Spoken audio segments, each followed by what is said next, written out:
Friends, आज हम बनाएंगे काजू की मिठाई यानी काजू कतली। तो यहाँ पे हम 2 कप काजू ले रहे हैं और काजू को पीसने में थोड़ी सी दिक्कत आती है, तो इसे पीसने से पहले थोड़ी देर के लिए आप फ्रिज में रख दें। अब हम काजू को पीसेंगे। तो काजू को पीसने का भी ट्रिक होता है, इसे लगातार मिक्सी को चलाकर नहीं पीसे, मिक्सी को थोड़ा थोड़ा रुक रुक करके चलाएं, बंद करें फिर चलाएं। इस तरह से आप काजू को पीसे तो फिर ये अच्छे से पीस पाएंगे। और फिर एक बार में भी पूरा फाइन पाउडर इसका नहीं बन पाता है, तो एक बार पीसकर फिर इसे हम छलनी से छान लेंगे। और छानने के लिए हम बहुत बारीक छेद वाला छलनी का इस्तेमाल नहीं करेंगे, नॉर्मल छलनी जो होता है उसी से हम इसे छानेंगे, क्योंकि इस मिठाई को बनाने के लिए काजू का जो पाउडर है वो पूरा डस्ट जैसा पाउडर नहीं होना चाहिए, हल्का सा दानेदार रहना चाहिए।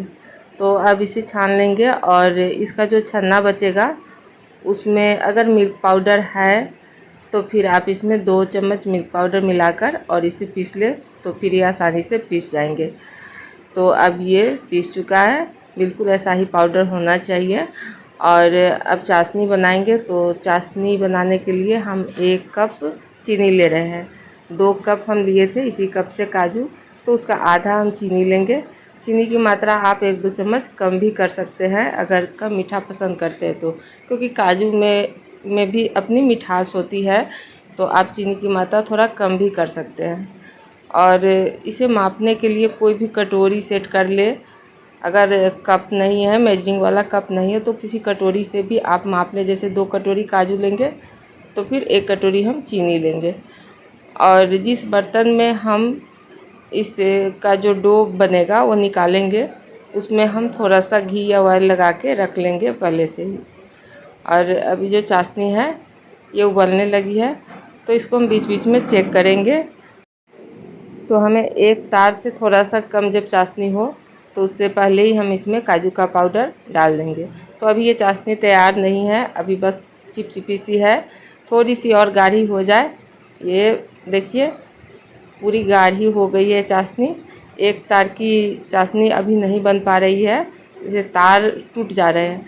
तो बस ऐसा जब चाशनी हो जाए तो फिर इसमें हम काजू का पाउडर ऐड करेंगे और काजू का पाउडर हम थोड़ा थोड़ा करके इसमें डालेंगे और फिर मिक्स करेंगे, क्योंकि एक बार में हम पूरा डाल देंगे तो इसे मिलाने में भी थोड़ी दिक्कत आएगी। और जब काजू का पाउडर इसमें ऐड करें तो उस टाइम गैस का फ्लेम बिल्कुल कम कर दें, या फिर आप नीचे उतार लें और फिर अच्छी तरह से इसे मिला लें। उसके बाद फिर आप चूल्हे पे इसे चढ़ाकर और फिर इसे पकाएं। तो अब यहाँ से हमें चूल्हे का जो फ्लेम है वो कम ही रखना है। अभी मीडियम फ्लेम पे इसे हम पकाएंगे, लेकिन लगातार हम इसे चलाते रहेंगे, क्योंकि ये काजू का पाउडर है, तो पाउडर है इस वजह से ये तली में लग भी सकते हैं। तो इसे हम लगातार चलाते हुए ही पकाएंगे। और इसका टेक्सचर देख रहे हैं, बहुत ही बढ़िया है, बिल्कुल दानेदार है। तो हल्का सा हम दानेदार ही पाउडर रखते हैं तो कतली अच्छी बनती है। लेकिन हाँ, उसे एक तार की चाशनी बनाकर नहीं मिक्स करें उसमें पाउडर को। आप एक तार की चाशनी बनने से पहले ही इसको चाशनी में मिक्स करें और थोड़ी देर चाशनी में अच्छी तरह से पकने दें, तो फिर ये मिठाई बहुत ही टेस्टी बनती है। तो अब ये मिक्सचर जो बहुत गाढ़ी हो चुकी है, अब थोड़ा सा हम इसमें से निकाल कर रखेंगे और जब हल्का सा ठंडा हो जाए तो फिर हम हाथों से एक जगह इकट्ठा करके देखेंगे। जब ये पूरा गोल बंध जाए तो समझे कि ये मिक्सचर मिठाई बनाने के लिए पूरा तैयार है। तो ये देखिए, जब इसे हम एक जगह समेटते हैं तो फिर ये गोल बंध जा रहा है। तो अब इसे हम चूल्हे से नीचे उतार लेंगे।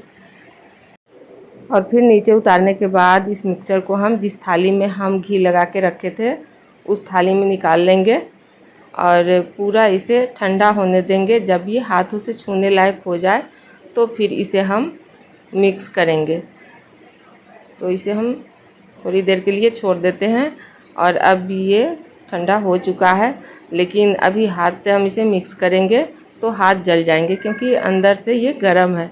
तो इसे थोड़ी देर के लिए हम स्पून से ही थोड़ा सा मिक्स करेंगे और जब पूरा ठंडा हो जाए तो फिर हम इसे हाथों से मिक्स करेंगे। जैसे हम रोटी के लिए आटा लगाते हैं, बिल्कुल उसी तरह से इसे हम मिक्स करेंगे। और पूरा ये आटा जैसा ही हो जाता है वैसा ही मुलायम हो जाता है जब इसे हम मिक्स करते हैं तो बहुत ही आसानी से ये काजू कतली आप घर में बना सकते हैं।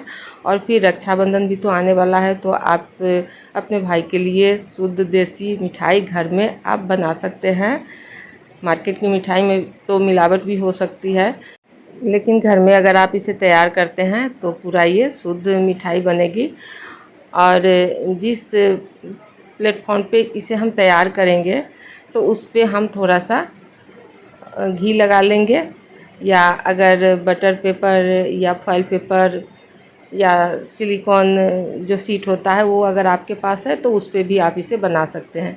लेकिन अगर नहीं है तो फिर आप इसे बस ऐसे ही घी लगा लें और उस पे आप इसे बेल सकते हैं। बहुत ही आसानी से ये बन जाते हैं। तो ये देखिए बिल्कुल रोटी जैसे हम बेलते हैं वैसे ही इसे हम बेल लेंगे। लेकिन इससे पहले इसका जो डो है वो पूरा हम मुलायम बनाएंगे और चारों तरफ से हम इसे अच्छे से फैला के एक बराबर से जितनी मोटी आपको लेयर रखनी है उतनी मोटी आप बना सकते हैं। तो ऐसे काजू कतली तो थोड़े पतले ही बनते हैं, और जब ये ठंडा हो जाए तो फिर इसकी हम कटिंग कर लेंगे। अगर थोड़ा सा गीला में आप कटिंग करेंगे तो फिर ये अच्छे से कटेंगे नहीं। तो इस तरह से आप इसका शेप दे सकते हैं बिल्कुल काजू कतली की तरह। तो देखा आप सबने कितने आसानी से ये मिठाई बन गई है। और इसका शेप देखिए बिल्कुल मार्केट वाली जो काजू कतली होती है बिल्कुल वैसा ही है। साइज में बस थोड़े से छोटे छोटे ही मैं बनाई हूँ। तो अगर आपको जो सिल्वर पेपर होता है वो पसंद है तो इसके ऊपर से लगा सकते हैं, लेकिन मैं तो कहूँगी वो भी नहीं लगाए, क्योंकि उसकी भी कोई गारंटी नहीं होती है। वो भी एल्युमिनियम के भी हो सकते हैं।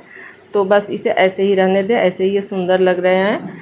तो अगर मेरी रेसिपी पसंद आई हो तो मेरे वीडियो को लाइक करें, मेरे चैनल को सब्सक्राइब ज़रूर करें मुझे सपोर्ट करने के लिए, और बेल आइकन को भी ज़रूर प्रेस करें। तो अब मैं इसी के साथ विदा लेती हूँ, मिलती हूँ अगली वीडियो में। तो बाय दोस्तों।